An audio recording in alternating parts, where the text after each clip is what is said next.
கவனியுங்கள். அட்டவணையை நிரப்புக. அட்டவணையை நிரப்ப போறோம். என்னென்ன சொற்களை வச்சு?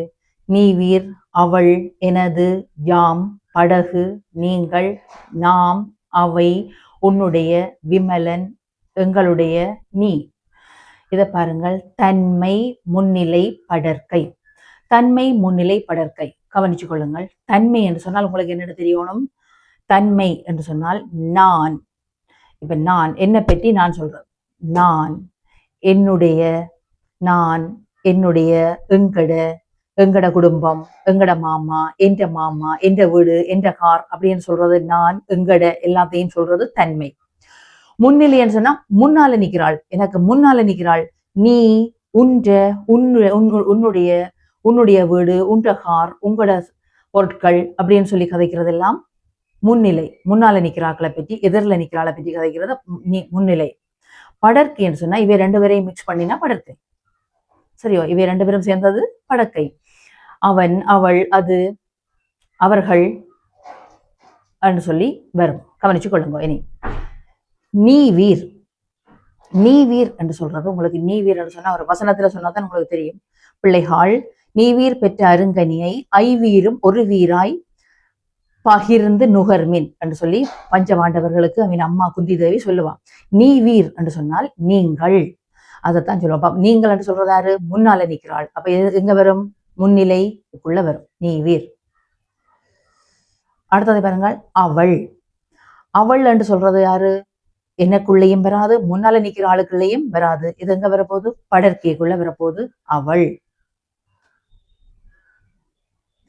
எனது டக்குன்னு தெரியும். நான், என்ற, என்னுடையதெல்லாம் என்ன? தன்மை. அப்ப எனது. யாம். யாம் பெற்ற இன்பம் பெருகை வையகம் என்று சொன்னால் என்ன? நாங்கள். யாம் என்றால் நாங்கள், நாம். நாம் பெற்ற இன்பம் பெருகை வையகம். அப்ப நாம், யாம் என்றதெல்லாம் எங்களை தன்மைக்குள்ள வரும். படகு. படகு என்ன? எந்தியோடு சொல்லப்பட்டதோ, உண்டியோடு சொல்லப்பட்டதோ? இல்ல. படகுன்றது பொது பெயர். அப்ப அதனால எங்க வரப்போகுது? படற்கைக்குள்ள வரப்போகுது. நீங்கள். யாரு? முன்னால நிக்கிறாளை பற்றி சொல்றோம். முன்னால நிக்கிறாள். நீ, நீங்கள் என்று சொன்னால் அவர் முன்னிலைதான். நாம். நாம். நாம், எனது, நாம், யாம் எல்லாமே எங்க வரப்போகுது? தன்மைக்குள்ள வரப்போகுது. நாம், தன்மை. அவை. எனக்குள்ளேயும் இல்ல, முன்னால நிக்கிற பொருளுக்கையும் இல்ல. அவை என்றது ஒரு பொதுவா ரெண்டையும் சேர்த்த ஒரு பொது நிலைமைக்குள்ள வருது. அப்ப எங்க வரப்போகுது? படற்கைக்குள்ள வரப்போகுது. அவை. உன்னுடைய. உன்னுடைய பெயர் என்ன என்று சொல்லி முன்னால நிக்கிற ஆளை பார்த்து நீட்டி கேட்கிறோம். அப்ப அது எங்க வரப்போகுது? முன்னிலை.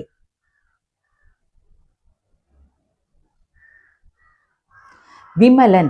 விமலன் எனக்குள்ளேயும் பெறமாட்டான், முன்னிலைக்குள்ளேயும் பெறமாட்டான், தன்னுக்குள்ளேயும் இல்லை. அப்ப அதனால எங்க போடுவோம்? படற்கையக்க போடுவோம். விமலன்.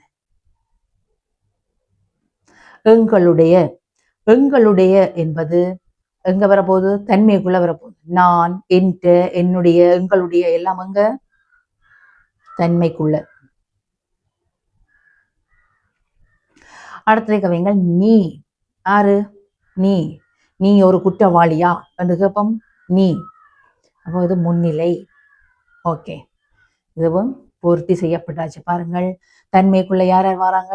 எனது, யாம், நாம், எங்களுடைய. பரீட்சை செய்து போட்டு படக்கண்டு அடுத்த கேள்விக்கு போறேன். ஒரு ரிவிஷன் பார்க்க வேணும். நான் செய்தது சரியோட சில வேளை சரியான வழியை கொண்டு வந்து மாறி கூட எழுதலாம். அவங்களோட கைதடு மாறி அவனை கொண்டு வந்து இதுக்குள்ள கூட எழுத வாய்ப்பு இருக்கு. அப்ப திருப்ப நீங்க பாக்கிக்குள்ள கண்டிப்பா அதுக்குள்ள சரி செய்ய வாய்ப்பும் இருக்கு. அப்ப பாருங்கள். தன்மைக்குள்ள எனது, யாம், நாம், எங்களுடைய. ஓகே. முன்னிலை. நீவீர், நீங்கள், உன்னுடைய, நீ. இது முன்னிலை வரும். ஓகே. படற்கைக்கல அவள், படகு, அவை, விமலன், படற்கை. ஓகே. அவதானியங்கள். அங்க இரட்டை கிளவி ஒன்று பார்த்துனாங்க. பின்வரும் இணைமொழிகளை பூர்த்தி செய்க. நான் பாடத்துல உங்களுக்கு பகுதி 1, 2, 3, 4, 5 சொல்லி இணைமொழி கற்பிச்சனா உங்களுக்கு தெரிஞ்சிருக்கணும். அவதானியங்கள். இணைமொழி. இணைமொழிய பாதி தந்திருக்கிறார். இணை என்று சொன்னா ஒன்றோட இன்னொன்று கூட்டி சேர்ந்து வரும். தனியே வராம அவர் சேர்ந்துதான் வருவார். உற்றார் உறவினரை கூப்பிடுங்கள், உற்றார் உறவினர் நண்பர்களுக்கு அறிவியுங்கள் என்று சொல்லி சொல்லுவோம் இணைமொழி. அப்ப எங்களுக்கு தெரியணும் டக்கண்டு அவரோட சேர்த்து ஜாயின் பண்ணி ஜாயிண்ட் அக்கௌண்ட் மாதிரி வருவார் ஒருத்தர். உற்றார் என்று சொன்னா பக்கத்தில் என்ன வரும்? உற்றார் உறவினர். உற்றார் உறவினர் என்று ஒரு சொல் வரும். அடுத்த பாருங்க, அல்லும் என்று சொன்னா அல்லும் பகலும். அல்லும் பகலும் உழைத்து வாழ வேண்டும்.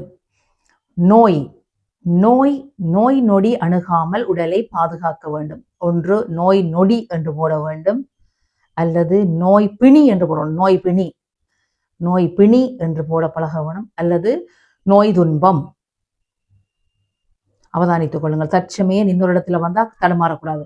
நோய் நொடி, நோய் நொடியின்றி வாழ பழக வேண்டும்.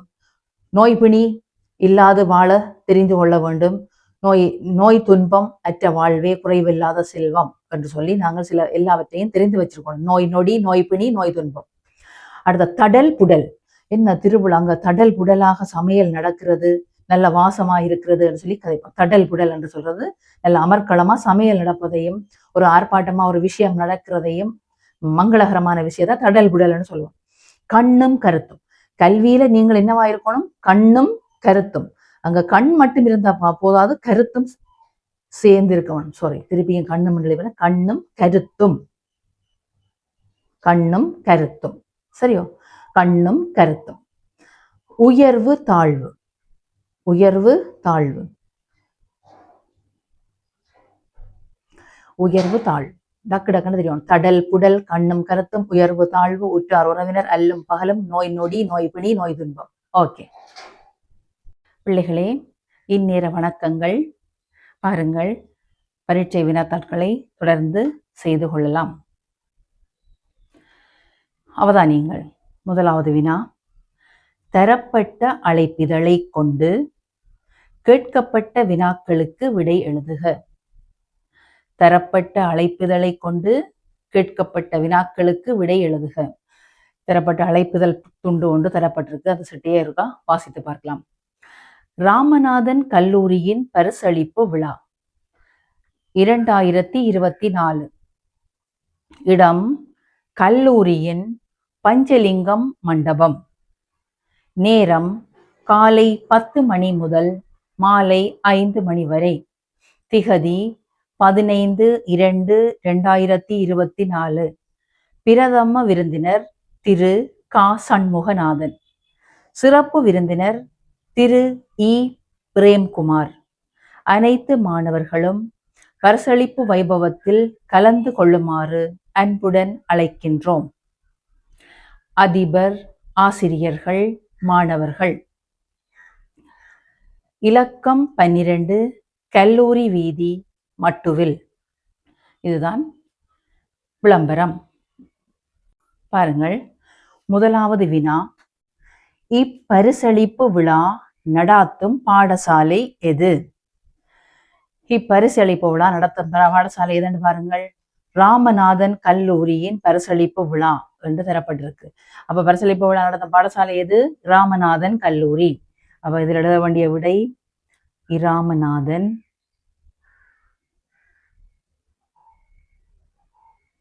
கல்லூரி.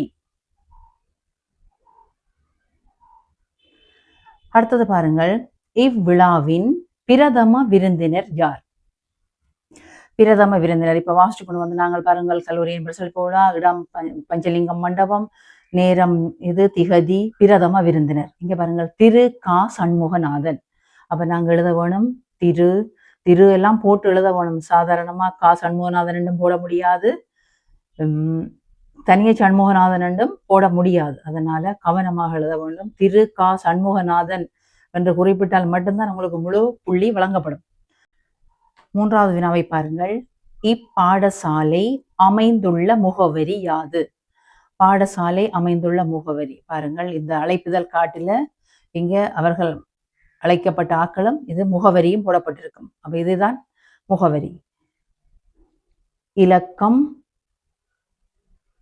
12, கல்லூரி வீதி, வீதி, மட்டுவில். அடுத்தது பாருங்கள், இவ்விழாவின் சிறப்பு விருந்தினர் யார்? இவ்விழாவின் சிறப்பு விருந்தினர் யார்? சிறப்பு விருந்தினர் யார்? பாருங்கள், பிரதம விருந்தினர் போட்டுட்டோம். அடுத்தது பாருங்கள், சிறப்பு விருந்தினர் திரு இ பிரேம்குமார். நாங்கள் கொடுக்க வேண்டிய விடை திரு இ பிரேம் குமார். அடுத்ததை பாருங்கள், இவ்விழா இடம்பெறும் திகதி. இவ்விழா இடம்பெறும் திகதி பாருங்கள், திகதி இடம் நேரம் திகதி துல்லியமாக தரப்பட்டிருக்கு. 15/2/2024. இதெல்லாம் இலகுவா எழுத வேண்டிய விடைகள். இதுக்கு யோசிக்கவும் தேவையில்லை, படிக்கவும் தேவை இல்லை. 2024 வாசிக்க மட்டும் தெரிந்தால் போதும்.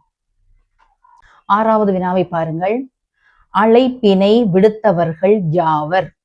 அழைப்பினை விடுத்தவர்கள் யாவர்? பாருங்கள், துல்லியமாக இந்த மூலையில போடப்பட்டிருக்கு. இப்படிக்கு இங்கே நம்ம போடுற இடம் பாருங்கள், அதிபர், ஆசிரியர்கள், மாணவர்கள். கேள்வியிலே எங்களுக்கு தெரியும், ஒரு விட வந்திருந்தா ஜார் என்று வந்திருக்கும், யாவர். அன்னைக்கு அங்க பாருங்கள், அதிபர், ஆசிரியர்கள்,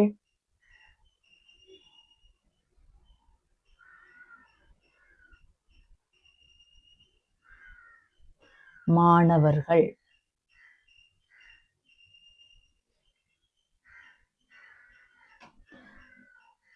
பாருங்கள், இவ்விழா ஆரம்பிக்கும் நேரம் யாது?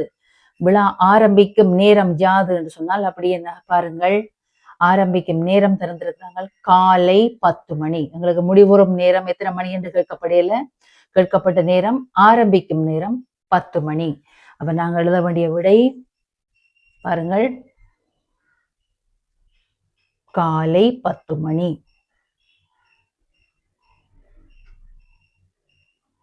ஓகே, பாருங்கள், தொடர்பு படுத்துக. தொடர்பு படுத்துக பாருங்கள், இங்க முதல் தொடர்பு படுத்த, இதுக்கும் இதையும் நாங்கள் தொடர்பு படுத்த போறோம். தொடர்பு படுத்தியல வாரஸ் மிஸ்டேக் என்ன பார்ப்போம். முதலாவது பாருங்கள், இந்த போதிய வாசிப்போம். வாசகி, இங்கே வா, விரைவு, படகுகள், யாம். இங்க பாருங்கள், பலவின் பால், தாமதம், தன்மை, கட்டளை, வாசகன்.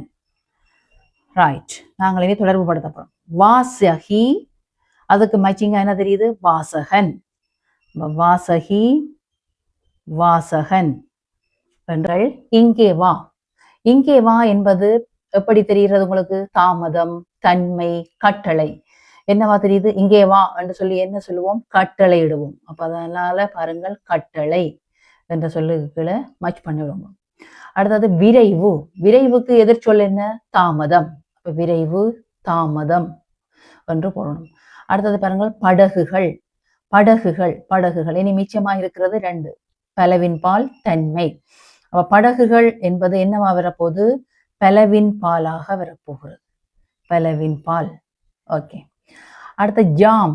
ஜாம் என்று சொன்னா யார் என்று சொல்லி தந்தான்? ஜாம், நாம், நான், நாங்கள் எல்லாரும் என்னத்துக்குரியது? தன்மைக்குரியது. அப்ப ஜாம் எதுக்குரியது? தன்மை என்ற சொல்லுக்கு உரியது. ஓகே. 3வது வினாவை பாருங்கள், பின்வருவனவற்றின் தொனி மரபுகளை எழுதுக. தொனி மரபுகள் பாருங்கள், பின்வருவனவற்றின் தொனி மரபுகள் எப்படி இருக்கும்? முதலாவது பாருங்கள், குதிரை. குதிரை எப்படி ஒலிக்கும்? எப்படி சத்தம் போடும்? குதிரை கனைக்கும். நீங்கள் எழுத வேண்டிய விடை கனைக்கும்.